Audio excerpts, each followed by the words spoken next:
Kasamahan niyo ako na i-receive ang delivery ng supplier LGPD. Ngayon pa nga lang pala ihahanda ng ating supplier ang ating in-order. Inom na nga pala nila hinanda yung order ng competitor natin. Una rin nilang i-deliver yung order ng competitor natin.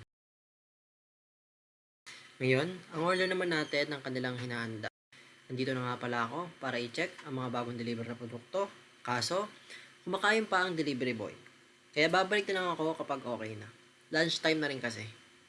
Walang kaso kung paghintahin tayo dahil valid naman yung reason. 3 minutes and 36 seconds later, dumating na si kuya na nag-deliver sa competitor natin.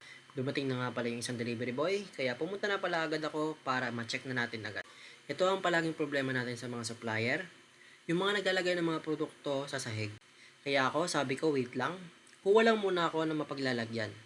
Sinisigurado kasi natin dito na malinis ang produkto na aming ititinda. Ang kulit talaga nila kuya, nilagay na naman sa sahig. Kaya kumuha agad ako ng mapagpapatungan para hindi nila sa sahig ilalagay ang mga produkto. Ayan, tapos na natin i-check ang mga bagong deliver na produkto. Kaya ipapasok na nila sa loob ng bodega. Inayos nga pala muna ni kuya yung mga bubuhatin niya para mas marami siyang mabuhat sa isang buhatan. Ayan, tapos na nila ipasok ang mga produkto sa bodega. Salamat sa pag-supply sa amin mga kuya. Meron nga pala kaming bad order. Sa mga hindi nakakaalam kung ano ang bad order, ang bad order ay tumutukoy sa mga produkto na sira o depektibo na hindi na maaaring ibenta o gamitin ng customer. Ito ay maaaring mga item na expired ang petsa, sira ang packaging, o depektibo sa kalidad.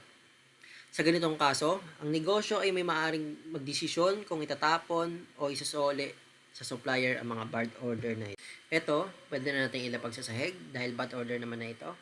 Hindi naman na ito ibebenta pa sa mga customer. Sorry kay kuya, naglalaro pa ata siya ng Mobile Legends. Tapos na natin isole ang mga bad order na produkto. Kinabukasan na nga pala to. May lakad nga pala ako ngayon. Pero may kailangan pa tayo tapusin dito sa bodega. I-encode natin to lahat. Kaya nga pala gusto ko na matapos to. Dahil lang lakad pala natin ngayon ay ipapaayos natin yung motor. Dahil may magkakaroon tayo ng travel vlog. Kung gusto nyo bisitahin ng aking travel account, ang username is @AlenTravel. Mapapanood nyo doon yung mga magagandang tanawin sa Pilipinas at ang lahat ng impormasyon na kailangan nyo malaman sa lugar na iyon. Tapos na natin i-encode lahat. Ready na siya para ibenta. Kaya ilalabas na natin siya sa encoding area. Kung umabot ka rito, maraming salamat.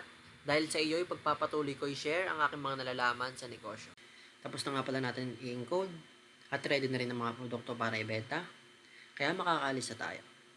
Ganito ang buhay negosyante. Kahit araw ng lakad, kailangan pa rin magtrabaho. Mas mahihirapan kasi tayo kung hindi natin i-encode sa araw na iyon. Dahil kukuha sila ng mga produkto na hindi ko pa na-encode. Mas maguguluhan tayo sa pag-encode at mas mapapatagal ang pagkakaroon natin ng POS dahil doon. Salamat sa panonood. Sana may panabago kayo natutunan sa negosyo. Kung gusto nyo pa makapanood ng mga karagdagang kaalaman sa negosyo, i-click ang subscribe at follow button. Allen Business para sa inyong mga business. Paalam!